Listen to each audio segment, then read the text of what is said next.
You're listening to the Monster Sci-Fi Show. Hello, Monster Sci-Fi fans. This is your host, the Monster, finally back on the air. And I do apologize for the long delay between podcasts, but damn it, we got lives too. But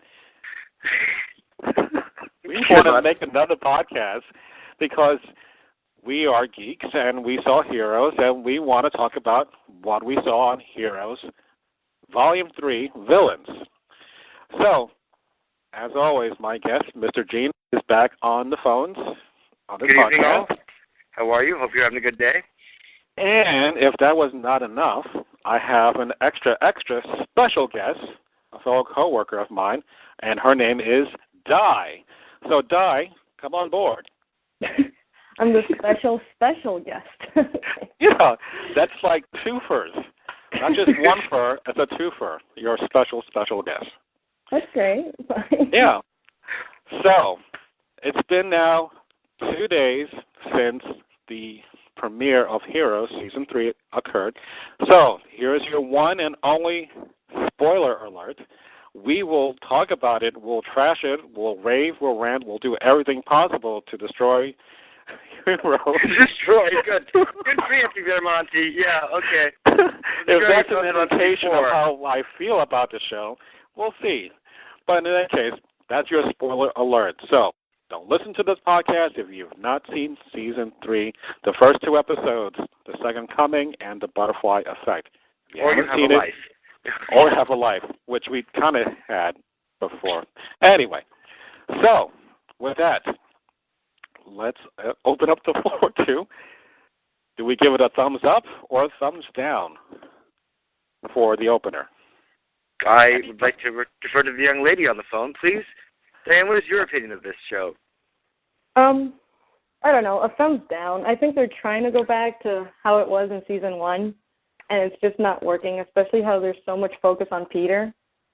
And in Season 1, it was almost endearing that he had such a hero complex because he had that weakness, you know, that at the end it ends up he's the worst thing, what he was trying to stop. But now it's just he's too overpowered, and it's getting really boring, especially with him trying to go back and just big reset and big reset again, and it's getting repetitive. So, I don't know. Yeah. I couldn't agree with more in that point, because it seems as if you had the whole Save the World ending with New York. You have the same thing with the hero going into the future, and I'm not sure if it was Tokyo or Japan or which city that it was about to be obliterated. And, you know, we see the future with Peter with the virus from last season, and now supposedly that gene code that hero had might be something like a catalyst that can make some kind of super virus. Who knows? But it seems it's like Season 1 and 2 combined for this opener, and way too much on Peter, of all things. So he's becoming not my favorite hero, but my least favorite one at this time. Well, I don't know. You know, I saw it, and I understand what NBC is trying to do. They had the prep party beforehand with everyone getting all excited, and I was like, well, you're paying people to cheer for you, aren't you? You had a crappy second season, and you had to cut it short because of the writer's strike and the fear. And I was watching it like, wow, I've seen it all before. I understand you have an ensemble cast, you know, and I felt, well, I was disappointed. I really wanted to be entertained, but, you know, you're fragmenting so many things. I mean, they broke it down. I mean, you have storylines that are so, you've seen it before. I don't care about Parkman's freaking Rafiki experience in Africa, or Mahindra's kind of single fly Spider-Man thing that he's going through, and Claire's kind of weird, I can't feel anything, am I alive thing, which they covered in House, which I don't know if anyone watches, but, you know, Nathan's kind of weird, you know, Nathan's Harvey Rabbit thing with what's his name, Linderman. Thank you, Linderman. And then Peter's weird Freaky Friday thing with, okay, I'm not me from here today, I'm here from the past, you know, and my real self in the current time is trapped with these villains. I'm like, wow, I really not interested in this, but I'll watch it. Do we not learn anything from Back from the Future 1, 2, or 3? Yeah, I was like, wait a minute. according to the laws of that fine film, of that fine series of films, shouldn't you be disappeared because they changed what happened? What are you doing? How are you still here? I don't understand. If you change one thing, we know what happens. Poof, your future's We're gone. going to like idiots. We have nothing else. NBC, why did you choose this path? It's okay, but I'm like, wow, I'll watch it, but my eyes are dead. There's nothing else on. I want a sci-fi show with quality that takes me somewhere new. Oh, I've been here before. Okay, but it's different. I don't know. If I was going to rate this season beginning to last season, yeah, it's much better. It's far superior than season 2, considering how short it was and how it ended. It's great to see everyone back, and we'll talk about other things along those ways. But there's nothing new. I really am getting kind of tired of the multiple storylines, the arcing storylines, and eventually everything will come in together. But, God forbid, you miss one episode, you're screwed. That is something that it makes for good television, but after 3 seasons, I think it's time to kind of change it up a bit, have shorter story arcs. I don't know. I have a feeling that the show it's in trouble, and I think maybe the actors. I mean, and they're lucky, and they're great and they're talented. But to have this show, I mean, and the writers we trust, and if the people give you this creative material, they come up and you want me to do what? Okay, sure. Yeah. I mean, it's the imaginations of the writers that keep the show going. But please continue. Yeah. Well, I was going to make a mention of this, and I saw this on Scifi.com, that the 2-hour premiere of Heroes was down 25% in its ratings, and this is from the Hollywood Reporter. So, the writer's strike plus a 9-month layover from the summer, you would think that this would have had a bigger impact, that people really want to see this, but obviously it's not showing in the numbers. So I'm wondering if this may be, in my opinion, the very last season that we'll see of Heroes, if this continues. I'd hate to see that happen. Go ahead, please. Sorry. No, I think the ratings are still pretty strong, though. Heroes has a big following. I think the only thing that possibly could save the series is if they take a completely new route, which I think they're trying to foreshadow with the character of Angela, Peter's mother. Yes. One of the things that she mentions in the premiere is that basically what Peter's doing all wrong is that he's trying to fix things. Sometimes you need to let bad things happen. That's just, you can't protect the entire world. And I think that was what would have made season 2 great if the virus had actually gotten out. Right. And then that would have been the new story. Something bad happened. Peter couldn't stop it. None of the heroes could stop it. And now they have to deal with it. So I think that's what they're trying to do with this. The villains got out. And whereas if this was season 1, they would have been trying to stop this from happening. That might be the fresh start that this season needs and the series needs. But the focus on Peter is still making it. It's interesting that Jean mentioned that it's supposed to be an ensemble cast, but it doesn't feel that way because their stories are so not important to the main story arc most of the time. Especially Matt. I mean, he's in the middle of nowhere, and Mohinder's Spider-Man now because he drank bad milk, and I mean, it's so. Drink the milk. Oh, what's no. going on? Don't even get me started. Let me get another carton of milk. Let me get another carton of milk, and now my back's falling off. And like, check the wait! I saw this before. It's called The Fly with Jeff Goldblum. Come on, I saw this. I think the repetitiveness of things that we've seen before. I mean, TV series can do this. They can do this because there's only so many different genre themes you can do. Man versus machine, man versus plant, man versus man versus supervillain.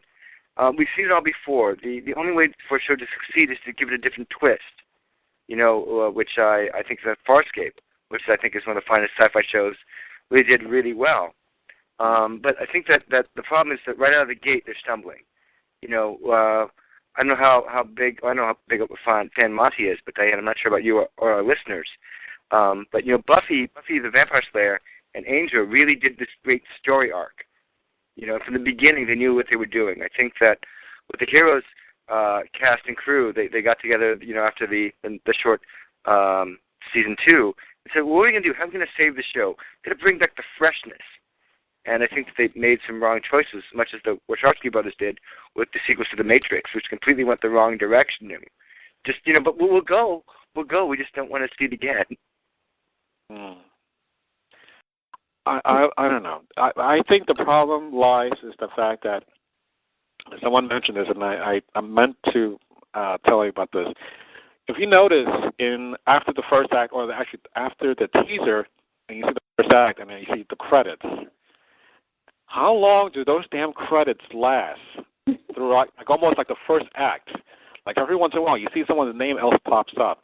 It's like they just really need to cut it down in half. I'm sorry, Michael. Did you ever see the credits of Superman, the first movie? It's a movie. That's different. But from week to week, it's hard to have a large cast like that and keep them all interesting, because every once in a while you're going to have like the Nikki story, which after a while you didn't care whether she was Nikki or the other girl, and she changed it. I didn't care after a while. I was glad she blew up in season 2, but then here she's back again, and it's someone else. Yeah, we were promised in the season finale that characters would die. Nathan's still alive, and now we got this weird kind of Nikki clone or whatever, and yet she freezes poor William Cat, who I'm glad he's getting work. I saw him at Dragon Con last year. Then he dies at the very end. Yeah, he gets frozen. Come on. What happened to the greatest American hero? He's a reporter now. He's now wearing the suit. He never got the instruction manual, Monty. What else do you want to do? No. He had the instruction manual. The problem was when he was an extra small size, he got the power to resize himself, but he never took the book with him. So he lost the damn instructions. I remember that episode. So he had it. Why are you bringing me back here, Monty? I don't want to be back here. Because William Young brings us here. Oh, thank you. Yes, we look for things that make us go. Yes, thank you. 1, 2, 3. Go. You go on. So aside from that, what else can we talk about that we did not like? Because obviously, I'm not finding anything that I can say I really liked. Let's focus on. I think we should focus on things that we enjoyed, because if we don't, we're gonna. I mean, Heroes is an amazing show. I'm glad it's out there, and I think one of the things that made it work was the idea of people discovering they had the powers and then coming together to fight, a common evil. It was cool in season 1. I was really intrigued by that. Oh my God, there's a Sylar, and he doesn't know, and he's helping Sylar kill people. And does he know? And then he finds out, and you're excited. There was real drama there. And yet now it's just kind of, well, we don't know each other. We may pull them together later, but, they all have their own lives. I thought that was interesting that Nathan kind of recognized, what's her name's character? Sorry. I shouldn't have this pause. I should know this show. I could assess a fan, which I am, but Nikki's character, he recognizes her and says, "You're Nikki." She's like, "No, I'm not." I'm like, okay, that's weird. Yeah, and the whole thing with Linderman being there and not there. Linderman was cool, but I didn't want to see him back. I don't know about you guys. Like, it just felt like they were just adding another character. That his storyline was gone. It was done. He's dead. Why is he back again? He was fine the first time around, and I thought that's all we need to see. DL took him out, and that was it. Now his story was done. He didn't really have a purpose for coming to prove that Nathan is crazy. Another reason Nathan shouldn't be on the show. I didn't want to see Nathan back either. He scares me. I don't think I'd ever want to be trapped in an elevator with him. I don't think that'd be good. I'd be nervous. Well, considering what he did with, when he floated out and in that car accident that caused his wife to be paralyzed, I don't trust the guy. We'll go all the way back to season 1. The storyline was that his wife was paralyzed because of him, because he got into, he flew out for some reason of the car. So I don't trust him. But, okay, so we all agree that Nathan Petrelli is a creepy man. That the actor is a little intimidating, and but I'm sure he's a nice guy. But his character is just, I don't know, a little off. And yet, do you realize that when he's with 5-year future Peter Cully. He doesn't touch him because the thing is they always touch each other. Yeah. He always hugs him and puts that kind of weird thing that you can do as a drinking game thing if you want. Here's a question. I wanted to bring this up, this point. Please. Okay, we know that, I'm using Star Trek here, in Star Trek Generations, there's the Nexus. Picard goes into the Nexus and he gets Kirk. Kirk and Picard comes back to a certain point in the movie to stop, once again, Malcolm McDowell's character. I forgot his name. Linderman. No, not in the same Star Trek movie. Oh. Sorry, beg your pardon. Anyway, he gets stopped. Rather than go back to the damn Enterprise when you first saw him and call security, arrest him, and that's it. Why couldn't Peter go back that much further in time, talk to Nathan and say, hey, buddy, shut up when you're going to make the speech. This is not good. There was no need for him to shoot his own brother or to be at that specific time. He could have gone anywhere specifically other than that time to make things better. So why? That doesn't make the television, Monty. That's the only reason I can do it. I was about to say the same thing. It's pretty much. But the thing is that you do have a sophisticated audience. You have people like all of the three of us and many more people, many millions of other people that believe and that understand sci-fi. There's an idea of the skim kind of thing that comes down that really understands sci-fi and says this isn't consistent. You really need to break the boundaries of what you're doing on your show to keep us interested, because we've seen this all before. I wouldn't mind watching Heroes, and I will continue to watch it. But give me something new, give me something fresh. You know what I mean? Refresh my ideas. We've seen it all before. I mean, Next Generation went for 7 seasons, so did DS9. Give me something fresh, twisted, make it different, keep me involved. Take the theories, take the themes I've seen over and over again, take your characters and make something different. I'd like that. Well, isn't that the whole point of the villains, that we don't know if our heroes will become villains? Obviously, at least from my impression, in the very beginning, we see Claire and Peter at a stalemate, basically, with Claire having a gun drawn on Peter. Obviously, she's the bad hero. One, she's dressed in black, which is a bad giveaway. Two, she's very heavy in the mascara, so that's evil because Kirk wore mascara in The Evil Within. So that's a dead giveaway. She doesn't have a goatee, Monty. The goatee is the thing that shows that you're evil. Come on, you watch Star Trek, you know this. You got a goatee, you're evil. You want Claire to grow a goatee? Like you're a teen, you don't shave your pits, you're evil. Well, okay, you could have made Peter at least with a goatee, and it would have been fine rather than him having that scar. She would like to better with the scar. I don't know. You just forgot yourself. I don't know. I just thought enough with the obvious black, and the heavy eyeliner and mascara. It's just way too obvious. So you didn't find it sexually appealing at all, Monty? No. I understand you're a married man, but you can look. You can't touch. She's already legal, so I don't care. It's before they reach that age that makes it more, what? Anyway, so let me go to a couple of comments that please. I asked a couple of my friends from MySpace and then you asked 2 friends and so on and so on and so on? No. Trust me, they didn't go so on. But at least I got some response. I was happy about that. Eric Orchard wrote that The Butterfly Effect, which is the first episode, thought it was the best. Second episode. No. I'm sorry. You're right. The second coming is the first episode. He said that was the best written episode in a long time. Complex plot, but still made sense. Much more engaging, felt energized. What do you guys think? The 2 episodes, which were the strongest? I agree with that. Because that's the episode where Angela basically was saying, like I had mentioned before, that, sometimes bad things have to happen. That's the whole point, So the butterfly effect is that sometimes when you try to fix something, you just end up making it worse. So it's better to just let events run their course and to deal with them. So in that respect, I think it was a very good episode because it's finally breaking away, or at least trying to break Peter away from that kind of like hero complex, and just to set the mood for this season.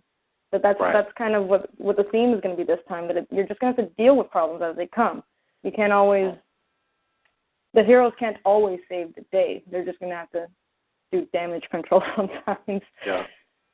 So. Well, I for some reason I thought I was under the impression that Mohinder was going to be like the Indian Professor X, and all the other heroes will be, kind of like the X-Men, with different nationalities. And I thought that was going to be the focus. And then Sylar was going to get his own little brotherhood of evil mutant, and have like a battle royale. So now that Mohinder now wants to be, Indian Spider-Man, I don't see that now happening. So it's going to be like a battle royale with 13 men go in and one come out, and everyone's going to fight each other. Thunderdome. Okay, sorry, go ahead. Thunderdome. Yeah, okay. We don't need it. Okay, sorry. No, we don't need another hero. Not from you. I'm Asian. I could be hero. No, okay. No, that's hero. Hero. Speaking of which, what's up with Ando having powers now? I don't know. I can just say this, that when I was in New York City, they were pushing heroes really hard. God, Grand Central Station, everywhere, posters, wonderful promotion. Marketing team, thumbs up, good for you. Unfortunately, your show not doing that well. But, Ando, I mean, the thing is, the heroes, you have to watch the whole series, It feeds you. It's like J.J. Abrams Lost. You end with a cliffhanger. And then, you want people wanting more. But the problem is that I'm not engaged in this season. I want to be. I want to connect with these characters. Right. Yeah, but I think Ando. I'm glad for Ando. I'm glad the actor's getting more screen time. Yeah, because God knows, we don't need him seeing like for 5 episodes, sitting down reading a story that hero is in. Again, enough already. He's the sidekick, but don't kick him to the side. Oh, it's bad, Monty. It's a bad kick. I had to use it. Okay. Okay. The next comment, this is from Nancy M. I'm not going to say her last name because she also works for the system that I'm in, so I don't want to say anything. Small world, Monty. Small world. That's who I got a hold of here. Okay. She writes, well, I have a problem with how future Peter took care of present Peter. Good point. If future Peter did away with Parkman in Africa, why did future Peter put present Peter in the villain's body? Why couldn't he just send him off to Africa or to Jersey or someplace other than that? Again, I'm probably being nitpicky, and maybe she might be too, but that also brings up another point.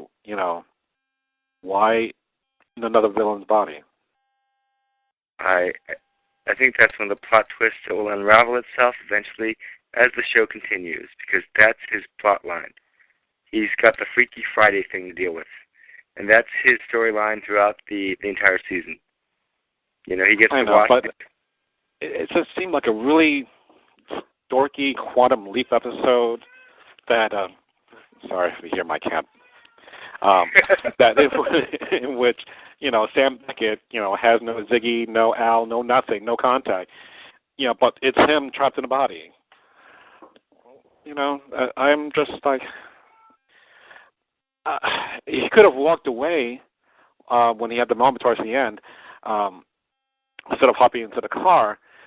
We saw the other guy's powers, but we don't know what this power would be, other than bang on the window saying, "I'm Peter." So who knows what? No, you didn't watch the episode correctly. They do go over his powers. Noah does review that. Okay. I can't remember what it was, but he does have a power, and the thing is that will Peter use it? I don't know. Again, it's a writer's trap. It's what they're going to do. It will unwind eventually. Right. She also goes on saying, let's see here. Don't get me started with Hero and the formula. She said that was weak, as well as Mohinder feeling powerless and willing to inject himself. Did that seem in character? Considering, all these past 3 seasons now, he's always been struggling to find a cure or find more of the DNA or the gene code to make things work. And all of a sudden, he finds a way to take out and inject everyone with that. Was that just too rash? Could have that been maybe lasted a couple episodes before he decided to inject himself? That seemed rushed. That seemed very rushed. I thought that would have been at least a smaller story arc. Maybe him at least trying to struggle with the decision. Right. Not just so excited. Like, that seemed almost like a Siler moment. Like, I'm going to be special now. Let me take this injection. Yeah. That was something Siler would have done. I don't know, but it didn't seem something like Mohinder he already had his purpose, being the cure for the virus. He was basically the savior of the heroes. Exactly, which I thought it was fantastic, and I thought, wouldn't it be cool if Hero took Mohinder back into the past to save his sister and use his own blood to cure his sister, and they could have lived. That could have been an interesting storyline. But, that's something that, unfortunately, I don't think they're even going to tap into. But then if they did that, they would have stepped on a butterfly, and then, the world would die again. And Hero won't go back to the past anymore. He made that statement relatively clear when he talked to Ando. The thing is, I think about that is that it's a show. It's a fairly good show. The writers are all trapped in their own worlds. I think that it was weird that you have these things happening in America, in North America, and you've got Hero on his own quest, following this formula, this fragment. And the thing is, I found those segments with Hero and his nemesis more appealing than, because I like Hero. Everyone likes Hero. Hero's like the token animal of the show, the token character that everyone enjoys. We geeked out on Hero from season 1. That was us. The fact that he can quote Star Trek in comic books, even though indirectly. Indirectly. But that was us. So that's our linchpin. And now that we've seen him, in my opinion, there's nothing really for me to kind of say, that's who I want to be. That's my powers or something that I can identify with. I have nothing right now, other than I'm just going through the motion. Like, okay, great, he's chasing a speedster.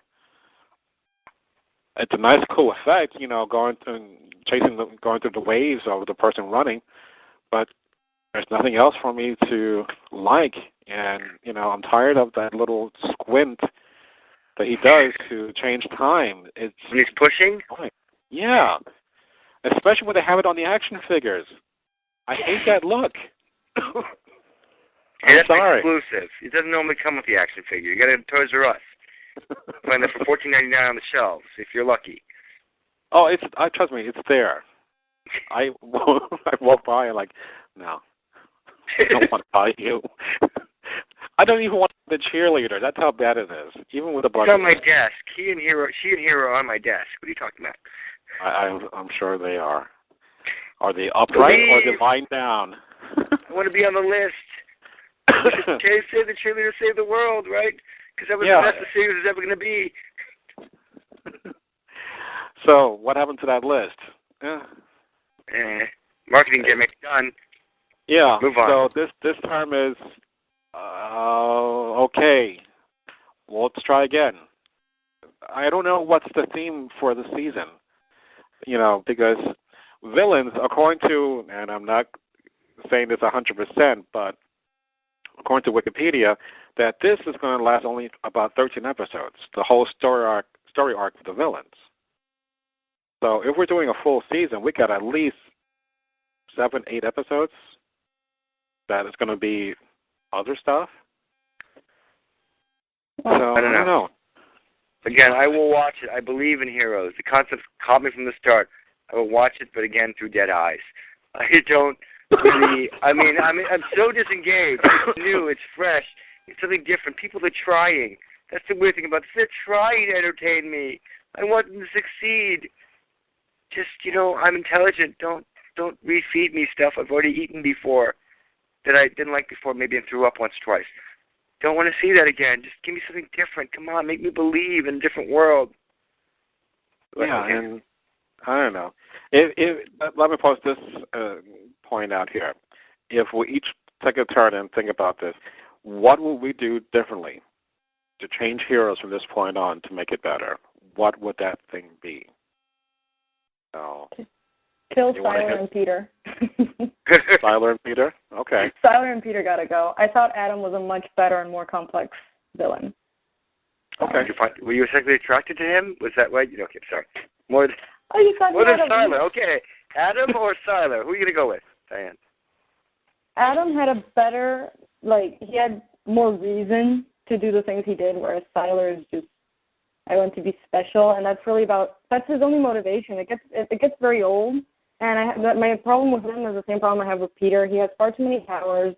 It's getting way too complex, and it's becoming just the two of them against each other, and the rest of the heroes are fading into the back. They're not even there anymore. Their storyline has been reduced to nothing, to very silly things. It's just not even heroic anymore. They're just normal people that happen to have powers. They're not doing anything important anymore because these two. Let's see. What's Maya's superpower now? She sleeps with Mohinder. Good for you. Superpower now. And you're talking that really annoying accent.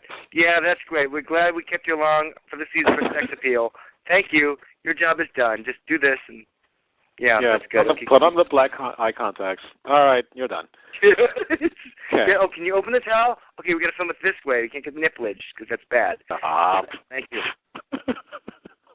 Almost as embarrassing as Maria Conchita and Alonzo's performance in Running Man with Richards, that accent. Oh my God, what the painful. But I will give this, and it was a great scene, even though Di had told me about this earlier, where Siler is picking around in Claire's brain, and she's been saying, aren't you going to eat my brain? That's disgusting. I thought that was funny though. Like, you eat my brain? She's like, no, I don't do that. That's gross. Thanks for answering the question of what happens to other victims, kind of, even though we know you eat their brains, because your action figure comes with one. So therefore. But that was by far probably the best thing in the 2 episodes that I saw of Heroes that was even worth mentioning as a positive thing. That was brilliant. I love the content of him poking around, and he's like, oh, there it is. And then basically turning off her emotions or her feelings or everything. I thought, that is really cool. And that will have implications in future seasons and future episodes, sure. Right. So that in itself, even though I've seen that, let's say in the Hannibal. Escape? Yes. No, Did you see Hannibal? Hannibal. Hannibal. The third movie in which, Hannibal did the whole brain thing with Ray Liotta and all that. So I'm like, okay, we've seen that before, but this time it's a little play in that reality. Whereas Mohinder and the fly thing, it's almost verbatim. I mean, he's flying upside down. He's sweaty. He's all naked. It's like, he's a big horn dog. Glad you worked out while you were off season. Thank you. And I slicked my hair back. So, he's kind of styling now. But it didn't jazz up anything. So, Gene. Yes. What would you do to change Heroes from this point on? I'd have some guts. I'd kill off major characters and move forward. The idea is, I understand that you're mostly attached to these people, and because you're mostly attached to these people, I'm going to knock them off. Yeah. Kill the cheerleader. She's done. I like her character. I'm glad she's getting work. And I know she's very young and talented, but you know what? Make some bold moves. Yeah. Don't be afraid to mess with the audience, because that's often the trap that most primetime shows fall into. You can't knock off major characters.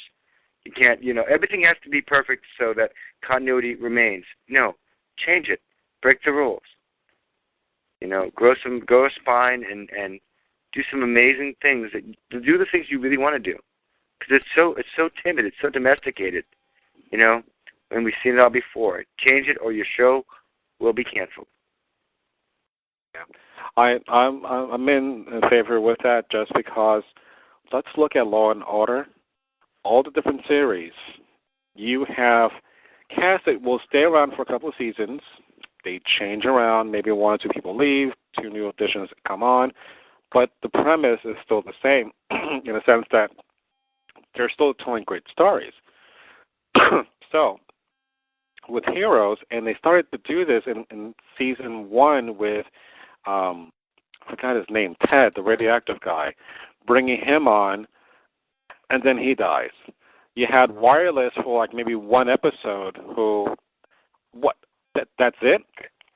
So what, she got, spam stuck in her head, now she's useless? Or Dana, forgot her name from last season. She was Micah's cousin, who had the mimic ability. Monica, thank you. She had the reflex ability. I loved her. I thought she was cool. She was going to be, to my opinion, the next cheerleader. Knock off Claire and put her in. And I thought that'll be kind of cool to see someone, of color and of ethnicity to be in a role like that, and kind of keep it, like you said, keep it fresh. Why not?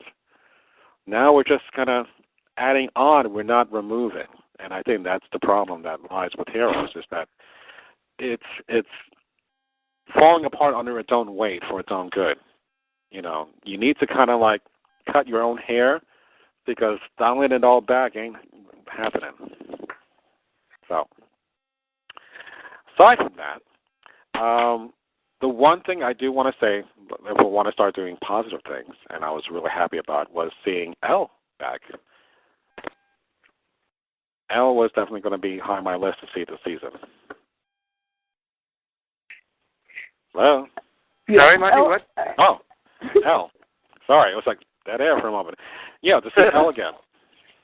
Kristen Bell. Yeah. You want to see Elle again? Yes, I loved her from season 2. And especially now, she has even more reason to hate Scifi because of what he did to her father.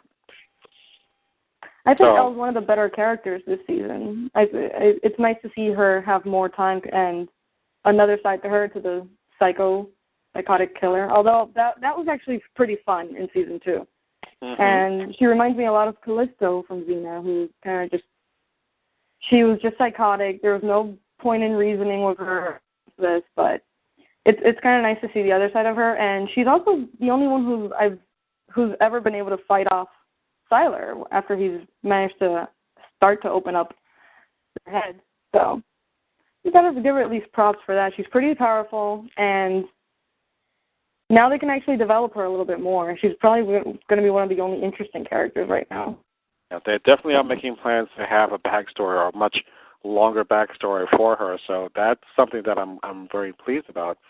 But other than that, there's nothing really like, ooh, this is great. Even Maya's addition was kind of limited, but now she's nothing but, sleeping with Mohinder power.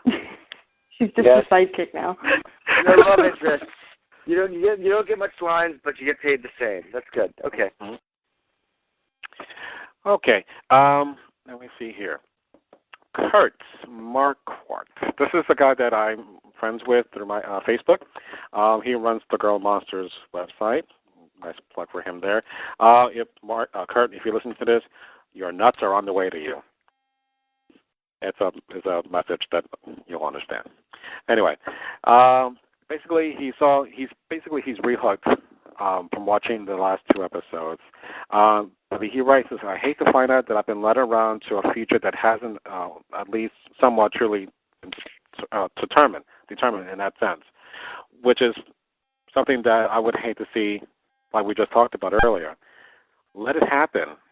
Let the future happen as such, and then let them pick it up from that point on. I will be willing to sit through a whole season of schlup and slop just to see things that be destroyed. It can only get better.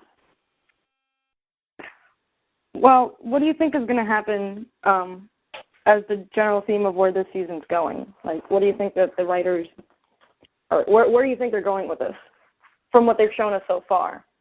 Do you have a theory so far about? Because this ties into that. Yeah, everything is going to go wrong right now, but specifically.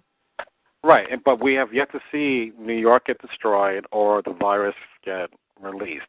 But this one it might, because from what I've noticed that they're doing, the villains already got out, so that's already a good starting point from there. And what it seems like they're trying to hint at is that parallel to that hero story with that strand of the DNA or whatever, that's possibly the key to actually being able to give someone else powers without the kind of weird side effects that Mohinder's getting. Right. And that leads to Ando actually having powers when he goes into the future. So I think this time they might actually go all the way to that point, because if they already let Mohinder ruin his own character, they might actually get to that point where it's all gonna be basically like they're going into like a civil war is what's gonna happen, because I think that the villains is gonna basically what's gonna spark that panic. And people that are just normal are going to want to be able to defend themselves, and that's what's going to drive them to try to get powers. Yeah. But then that's going to make them evil, just like what's going on with Mohinder, that's ruining their personality completely. And even Ando turns against Hero. So this time I think they're actually going to go there, where it's going to have to happen, and we might lose characters that we really like in that process. So if that does happen, that would make more sense, kind of like, I don't know if you saw Buffy's last season, in which there was only one Slayer that could be one at a time. Buffy was able to change it so that she would have lots of Slayers at the same time fighting the big grand army. So if they do that, I thought that was a fantastic way to end the series, by having all these Slayers with superpowers to combat all the demons and so forth. So if, like you said, we see more heroes being made with that serum, that should be an interesting fight. I think that's what they're going for, though. The idea that, Endo's going to get powers, everyone's going to get powers at least, and I'm sure the writers are harping on that people are going to take powers and use them, and it's going to be, I think it'll be exciting to see. I have no idea, but it should be interesting to watch it happen. In the process, they're going to make new villains, kind of like what happened with Mohinder and Endo. That, they took these powers on, but I think Mohinder, it was more because he didn't really know what he was doing. And with Endo, it might have just been an actual personality thing. Like, now I've got these powers. I don't have to be the sidekick anymore. Yeah, thank God. It's like Robin no longer being Robin, but now Nightwing, that kind of thing. Yeah, like where they might just want to take a completely different path. Before they were just, there's going to be certain people that they were on the good side just because they couldn't do anything else. Mm-hmm. Now that they have the chance to actually pick a side, they might not pick Hero. So that's going to be, they're going to be creating more villains as well with this serum or whatever. So that's going to be interesting. And that ties in back again where anyone can be a villain. But okay. Now, the last comment I'm going to mention, this is from Charles, and basically he hasn't seen any heroes, one or two, and I just caught on the last two episodes. Excuse me. Considering that for a first-timer, would we recommend for them to go from the very beginning, watch seasons 1, 2, and 3 in that order, or could they just forget season 2 or 3? What would you recommend to someone? I think Hero Season 1 stands by itself and is an amazing thing to watch. I thought it was interesting at the premiere party where they were just kind of pitching. I think the actress who plays Claire Bennett said several times, you don't have to watch the whole thing, just watch the show, it's okay. But no, guess what? You have to watch the show. Otherwise you don't quite get it. And it's disappointing for me that I recommend Heroes. I buy the Heroes DVD set and lend it out to people and say, watch this, it's awesome. But forget season 2. And I'm going to be really sad if I have to sit there and say, and season 3. Just watch season 1. it's what it is, though. We're watching history unfold as we live our lives, and it's okay. It's entertainment. It's fun. But it's interesting because the last thing he writes is like, I didn't like Peter much and was disappointed to realize that he was the main character of the series. Salo wasn't as threatening as he was expected to be after hearing so much about him. But he said he's looking forward to the villains and basically a battle royale like we're all talking about. So, for someone who hasn't seen, much of the series, to get that impression about Peter, that's telling a lot about, this kind of direction of what they need to do to kind of fix this. So I said pretty much we know who is going to die this season, or at least who we want to die this season, and just leave it at that. Because, like, Di said. Whatever works. I don't. I know. I just don't want to get anyone in trouble. Because, I am a monster and you're Di and that's Mr. G. Okay. So, I think we pretty much have tapped everything. What do you guys think? Anything else we want to bring up? I'll give it a chance. I believe in it. I want it to succeed. I'm very proud. I think NBC's put out a great product and a great show. Whether the quality maintains itself, because they did set the bar pretty high when they first came out with season 1. It was very imaginative, very creative, and you have a fan base. But, unless you continue to have the quality you had in the first season, you're going to lose people. And when you lose people, you lose ratings. You lose ratings, you get canceled. That's it. Yeah, I just hope that, because of this show, and if God forbid if it does go down in the cans, that it doesn't take down other shows. Because after this season, we're not going to have BSG, Battlestar Galactica. Doctor Who is kind of on hiatus until they get a new doctor. We'll have Torchwood, but only for 5 episodes, which I still don't understand that. There's no Stargate Atlantis, which I don't care, but there's no longer Stargate Atlantis. So there's not going to be that much sci-fi programming left after this year. So really, Heroes is kind of like our number one go-to show, and if that goes, we're going to be kind of sunk for the next couple of years. There's something else, because even though Knight Rider is kind of cool, I'm not gaga over the reimagined or the revisioned Knight Rider series. I think Fringe might do a little better than Knight Rider. I hope so. I mean, I haven't seen all of Fringe, but Fringe so far has some kind of promise that I might be hooked on it. So it's at least created by, I believe it's created by the same people. J.J. Abrams, right? The guy who Lost, Felicity, and Alias, which don't watch the last season. God, don't watch the last season. God, don't even got to start with Alias. Okay, well, I guess we pretty much know that we're going to watch Heroes no matter what, good or bad. We'll be complaining the next day over the water cooler if there is one, or write emails about it to each other. But I wanted to end tonight's podcast, since the time flew by pretty quick. What power would you want to have as a hero yourself, good or bad, and what that power would be? So, Diane? I'm not taking that first. I'm a big fan of Hiro Nakamura, so I'd probably want his powers, being able to teleport and time travel. I always feel like I just missed something, and I have to go back, fix it, but then the butterfly effect, such a huge responsibility. I might have forgotten, like, a paper, and then I'll end up killing, like, everyone, but still being able to do it, and teleportation, like, that, I'd really just like to have those kind of powers. Okay. It's boring, but I'm a big Hero fan, so I've grown to like his powers, too.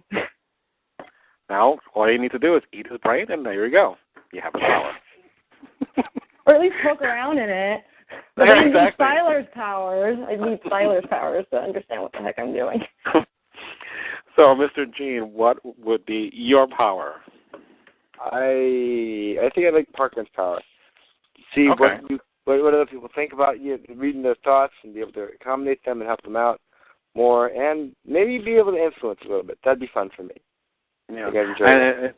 Funny you should mention that because Di and I were talking about it, that I was calling him a low-grade Jedi. Because basically he does influence people now, just like a Jedi would. The only thing he's missing, lightsaber. And about, maybe, that should be missing, is maybe like 30, 40 pounds. But go ahead. Well, I was going to say, there's some fat Jedis around. Just because we haven't seen them does not mean they don't exist. Yeah, I don't know. Everything, I mean, except for Q-Tip guy. You know, they're all pretty fit. Agile. I have no idea how that guy moved around, but, yeah. Okay. Well, my power was... Yes. No, mine would be to sleep with Maya. And just leave it at that. Maya? Maya. Sleep with Maya? Yeah. She's a hottie. I'm sorry. She's got a power over me, but that's a different story. No, my power, Monty. even though I don't care for Nathan, is flying. I really would be into flying. Just so I can if I needed to go from one place to another, I can just do it on my own. You can always teleport. I know, it's not the same as having the wind in your hair. Not that I had that much hair to begin with, but... Monty just wants to fly up in the sky with a nano shuffle and just, just enjoy himself. Yeah. I mean, basically, who does not want to be like Superman and fly? Except for the cape thing. Because you're not supposed to wear the cape because it gets trapped in... Yes, we are pop culturally aware. We watch The Incredibles. We understand. 1, 2, 3. Okay. So, oh my God, I can't believe my cat's peeing right behind me. Anyway, aside from that, I think we should call it a night, guys. I think I'm kind of hear it out. Unless you guys want to say anything. Final notes, final thoughts? I believe in NBC, and I hope they have a great show, and I'll keep watching it. I'm a fan. I'm a loyal fan. I just hope the writing changes direction, because I do like what Heroes brought into my life. Okay. Oh, wait. Who, what's that word? Introduced you to Heroes? That would be me. And why? Why what? Why did I introduce you to this? Because I knew you would like it. Which I appreciate. appreciate. You know where I'm going with this, right? Yeah, I got it. I'll watch BSG. I got it. Thank you. Because, you read your Jasper Ford novel? Come on. I give you that before BSG. I know, but I'm making that into my sci-fi fantasy book club for next year. That I'm promising that I will read it next year. But you have not got up to your bar again watching Battlestar Galactica. Any of them. Not even the damn miniseries. Okay. I've watched all the Doctor Who's except for Series 4, mind you. Okay? So, Keep poking. Go ahead. I'll go on Facebook and super poke you. Come on, poke me now. I'm gonna go on Facebook and super poke you. Go ahead. Yes. There you go. Facebook. Poked. Okay. So you have your assignment, mister, because that's something that I want to do next year because we're down to our last 10 episodes. When that happens, guess who's going to be on that podcast? Okay. There you go. So, Di, any final words? Then I'm a little disappointed that Elle isn't really considered one of the main cast. That's really the only thing that has me a little down about the next season, but I hope they know what they're doing. I'm not sure that they proved that in season 2, but I hope they learned from season 2. And I hope that the season ends up being a little bit better, that at least it's off to a better start. Yeah. So I definitely agree with that. But here's to us hoping and praying that season 3 will be much, much better than season 2, which we can all agree so far. Even though all the things we disliked about Heroes, it's off to a much better start. So with that, keep on listening to my podcast, read the Monster Sci-Fi Show blog. Let me know what your thoughts are, because I'm definitely going to be doing a lot more podcasts. Not as much as I like, but the next one's going to be a Halloween special. So if you're interested to join me for that podcast or join the chat for that, We're going to be talking about Halloween movies that are our favorites from way back we can remember. So let me know what your thoughts are on that. And James Bond, the new movie, Quantum of Solace, also is coming out in the 14th, I believe, of November. So I have a sci-fi fantasy book club that's going to be reading a James Bond book. Read my blog for more information to join in that, as well as I'm going to do a special James Bond podcast on that. So if you're a big James Bond fan or know someone who'd like to know about this podcast, go enjoy it. I know you will too. So with that, guys, thank you, Di. Thank you, Mr. G, for being my guest tonight. It's a long night. We all got to get up and work in the morning, unfortunately. Thank you for listening to my podcast. Good night, folks. Good night. Just for one day.